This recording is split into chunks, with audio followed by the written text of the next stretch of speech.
Salam sejahtera untuk kita semua. Perkenalkan, nama lengkap saya Maria Sofiawia dengan nomor induk mahasiswa 211F10355 kelas A1 Prodi Pendidikan Luar Biasa Universitas PGRI Argopuro Jember. Yang saya hormati Ibu Rena Latama Kismawiyati, SPD MPD, selaku dosen pembimbing mata kuliah pendidikan anak berkesulitan dan lamban belajar. Di sini saya akan menceritakan sebuah film yang berjudul Tarai Zaman. Film ini menceritakan tentang seorang anak laki-laki yang berumur 9 tahun yang menderita penyakit disleksia, yaitu kesulitan membaca pada anak. Dia bernama Ihsan Nandaksore Awasti, anak laki-laki yang gemar sekali bermain. Diceritakan pada awal adegan film tersebut, Ihsan terlihat sedang asik melihat ikan di saluran pembuangan. Ihsan suka bermain dan meneliti setiap kejadian yang ada di sekelilingnya. Ihsan memiliki seorang kakak yang bernama Yohan Awasti dan kedua orang tuanya yang bernama Maya Awasti dan Nandiksore Awasti. Mereka adalah keluarga Awasti. Pada usia 9 tahun, Ihsan belum lancar membaca, menulis, dan menghitung, atau biasa kita singkat dengan istilah calistung. Inilah yang membuatnya masih duduk di bangku kelas 3 tingkat SD.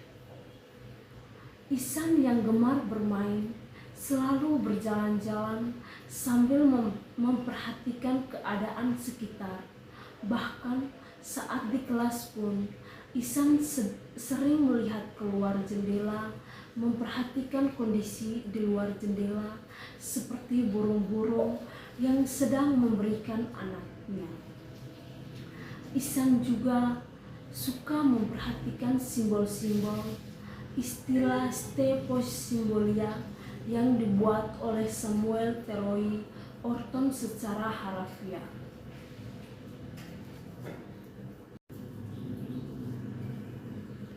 Merupakan simbol-simbol yang berputar balik untuk menjelaskan kondisi anak yang mengalami disleksia.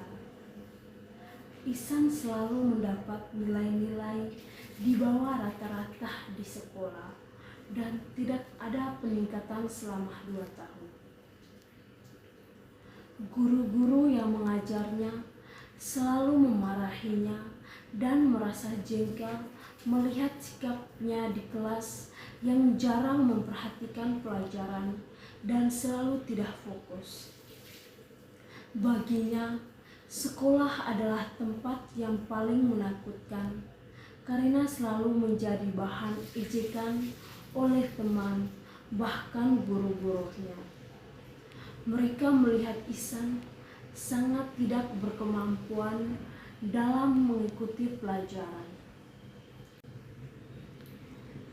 Namun, Ihsan memiliki bakat di bidang seni dan daya imajinasi yang tinggi, terutama di bidang seni lukis. Ihsan selalu menuangkan bakatnya ketika di rumah, di buku gambar, bahkan di dinding-dinding kamarnya. Perlakuan yang sama Ihsan dapat juga di rumah. Orang tuanya yang tidak mengerti akan penyakit yang diderita, yang membuatnya selalu dimarahi, dan ayahnya selalu beranggap bahwa Ihsan adalah anak yang nakal dan tidak mau nurut. Berbeda dengan Yohan, kakak Ihsan. Yohan selalu mendapatkan prestasi di sekolahnya dan selalu menuruti perintah orang tuanya. Yohan terkenal baik di sekolah dan selalu mendapat perhatian baik oleh orang tuanya, sehingga ayahnya selalu membanding-bandingkan antara Ihsan dan Johan. Ayahnya selalu menekan Ihsan belajar sesuai dengan orang normal lainnya. Saat itu, ayahnya belum mengetahui kondisi yang terjadi pada Ihsan. Maya Awasti, ibu Ihsan, ketika mengajari Ihsan di rumah, ia selalu kebingungan mengapa Ihsan selalu mengulangi kesalahan yang sama ketika menulis, membaca maupun berhitung. Seperti seketika ibunya meminta Ihsan untuk menulis pada kata tablet. Ihsan menulisnya dengan kata tab, kemudian menulisnya lagi dengan kata tabel. Melihat itu, ibunya merasa sedih. Di usia 9 tahun, Ihsan masih belum bisa melakukan hal tersebut, tidak seperti anak seusianya dan dengan mudah melakukan hal tersebut. Selain itu, Ihsan sering menunjukkan perilaku bermasalah, terlibat perkelahian, berpura-pura sakit, bolos sekolah, dan tidak mengerjakan tugas-tugas yang diberikan oleh gurunya. Akibat perlakuannya, ayahnya memutuskan untuk mengirim Ihsan ke sekolah asrama yang cukup jauh dari tempat tinggal mereka. Ketika mengetahui niat itu, Ihsan bersikap keras untuk menolaknya. Ayahnya tidak juga mendengar sikap penolakan Ihsan, sampai Ihsan meminta tolong kepada ibunya agar membantunya menyampaikan sikap penolakannya itu. Namun, usahanya itu tidak membuat hasil. Ihsan tetap diberangkatkan ke asrama dan berpisah dengan keluarganya. Ihsan beranggap bahwa sekolah di asrama merupakan hukuman yang diberikan oleh orang tua untuk anak-anak yang nakal, dan tidak mau menurut kepadanya. Setelah melalui hari pertamanya di asrama, anggapan Ihsan semakin kuat. Sikap dan gaya mengajar guru di sekolah yang tidak cenderung keras dengan alasan agar peserta didik memiliki kedisiplinan yang baik. Hari terus berlalu, namun Ihsan tidak dapat menikmati suasana kelas dan kegiatan asrama. Semua guru di asrama tetap menganggap dia sebagai siswa yang bodoh. Ihsan selalu mendapatkan hukuman keluar kelas sama seperti di sekolah sebelumnya.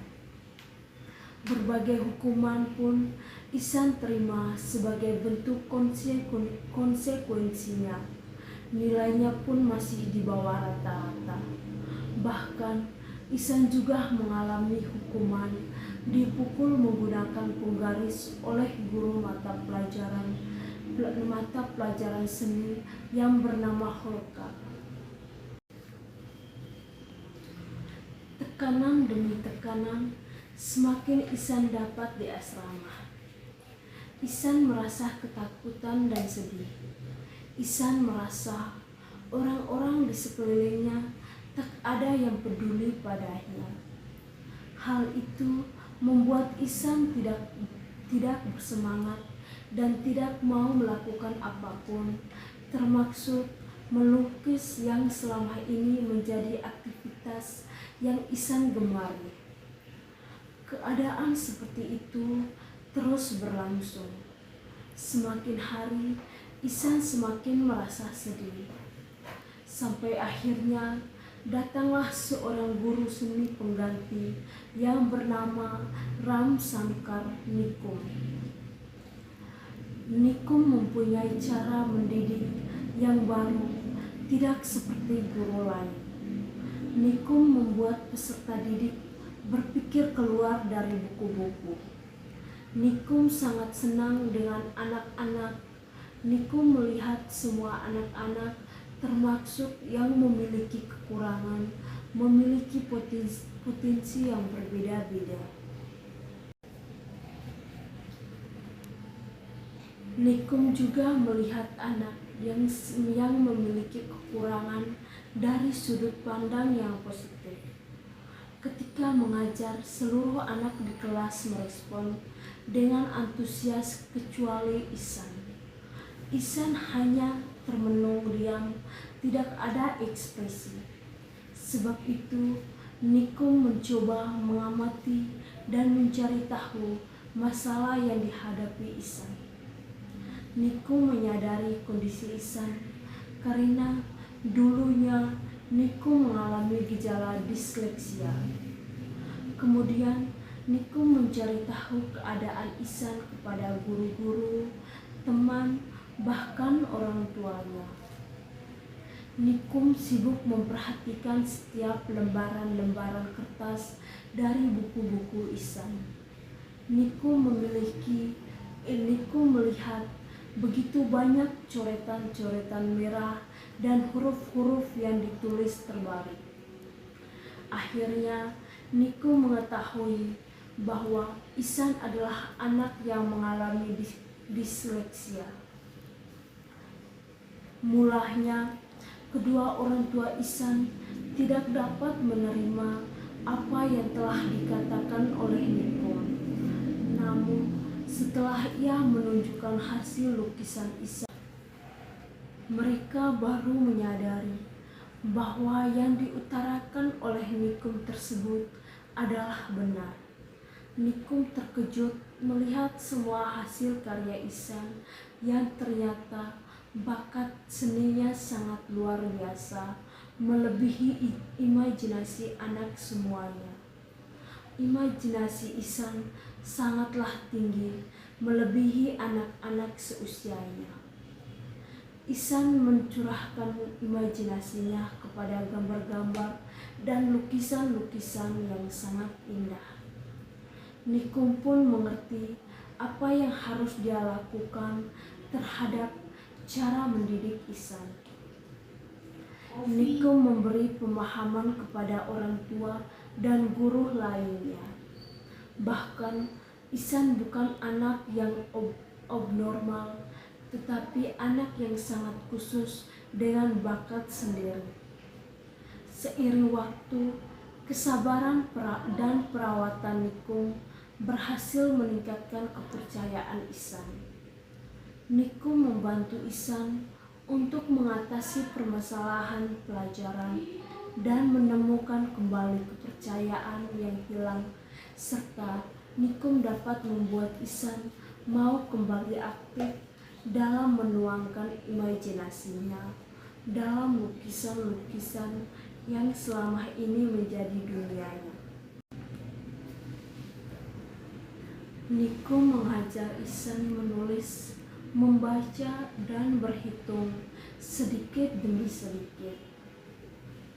Nikum mengajari Ihsan dengan berbagai metode yang menyenangkan agar mudah difahami. Nikum selalu bersemangat dan tak kenal menyerah.